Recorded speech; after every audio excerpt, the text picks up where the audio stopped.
Assalamualaikum warahmatullahi wabarakatuh. Hello, my name is Finy Nurwalidaina Pane. This video is made to fulfill a Midtest assignment for advanced listening. Before I start, I'd like to thank my lecturer first, Mr. Said Hairunas, for the opportunity. Now, without any further ado, let's get started. The first is I'm going to retell about violence on television from part A, or the first audio. On this first audio, the speaker told us about the debate of violence on TV. So obviously, there are two opinions about this matter. Some people are on the pro sides while others are on the contra sides. People on the contra sides think that violent acts on TV might cause the viewers to become more aggressive. They believe that violent acts on TV should be restricted because the viewers, especially children, might try to imitate the violent act and ended up having a serious injuries.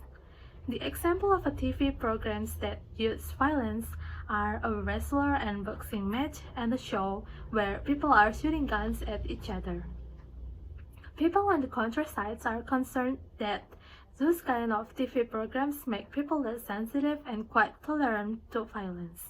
To put it another way, people who watch many acts of violence on TV might no longer be surprised if they stumbled upon violence around them. While on the other hand, people on the pro sides are arguing that a person should have their own freedom to choose what they want to watch. Many of these people believe that violence on TV is unlikely to affect people's behavior. They also point out that many terrible acts of violence happened long before TV even existed. They also argue that people can tell the difference between TV and real life, in which they say that people are unlikely to imitate violence acts and to become less sensitive to violence in real life just because they watch some TV programs that shows violence in it. Also, they add that parents should be able to prevent their children from watching violent TV programs in the first place.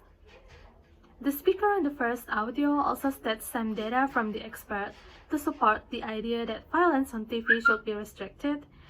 He said that psychologists have conducted some research on the effects of violence on TV. Some studies reveal that children who watch a lot of violent TV do become slightly more aggressive as they grow older.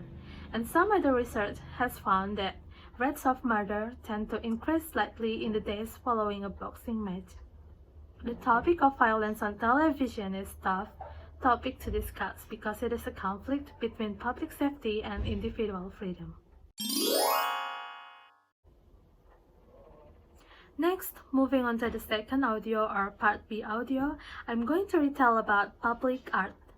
On this audio, the speaker told about what is public art and why she loves it.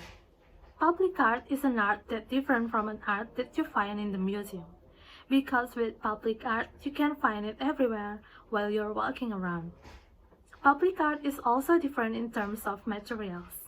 Because they were put outdoors, they need to be able to withstand any kind of weather, so they need to be made of something more solid and permanent. Every time you look at a place and there's an art out there, you might find something new, different, or fun about it that you haven't seen or known before. Like for example, if you're walking in the city center or in a heritage sites like Kampung Glam, Little India, or Chinatown, if you look around, you'll find a sculpture, a mural, or a painting out there, and that's public art. Another example is Fernando Batura's bird.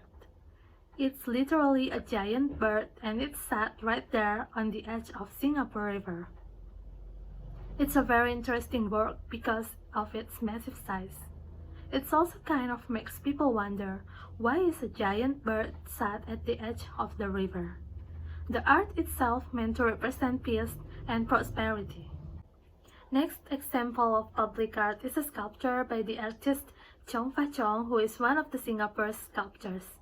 It was made in the year 2000, features a group of boys jumping into Singapore River. It captures the memory of Chong Fa Chong about Singapore River, where kids used to jumping in, playing, and swimming in the water, something that we don't really see much anymore today. One of the things that the speaker really loved about the piece is that you can kind of see every detail on the children's face. And the closer you get, the more you can see how happy they are jumping into the river. So it's a really wonderful piece of work to spend time with.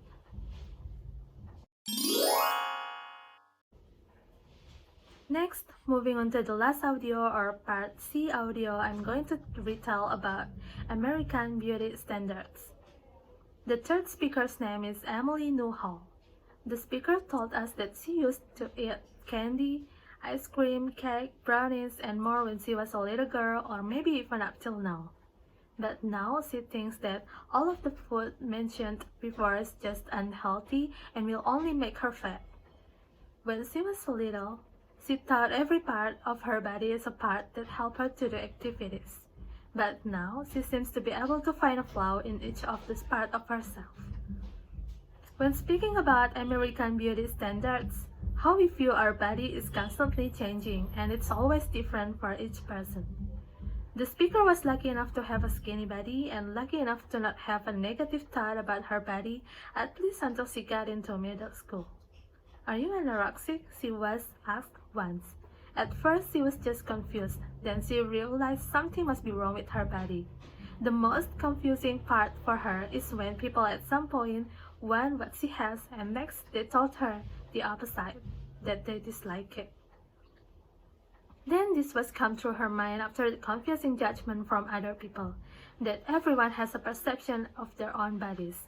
Is it good, bad, confident, or insecure? Society will always make judgment. And the worst part is now, they even try to maintain the beauty standards using social media. Because we're living in the age of social media, it's extremely difficult to not having a concern or insecurities when most of the models and celebrities are promoting a certain body type. Nowadays, young women are taught to have a small waist, a pretty face, and a big butt. But wait, on top of that, you have to look natural too. Who can fulfill these extremely insane beauty standards? The images and representation that all of us view from a very young age began to shape our views on what is ideal or what we should have looked like. And these fake images often lead to extremely negative effects. Truth to be told, everyone has insecurities about their bodies.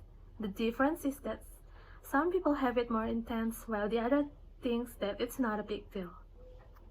Insecurities make us feel less than what we are truly worth it. And when we do not value our body for what they truly are, but instead only focusing on what they look like, we begin to treat them poorly. And I think that most people take their bodies for granted. And we have to stop doing that. That's all from me. I apologize for any misspelling or mispronunciation. Thank you so much for listening till the end. Wassalamualaikum warahmatullahi wabarakatuh. Bye-bye. Terima kasih telah menonton. Jangan lupa klik subscribe, nyalain lonceng notifikasi, like, komen, dan share ke semua teman-teman kalian.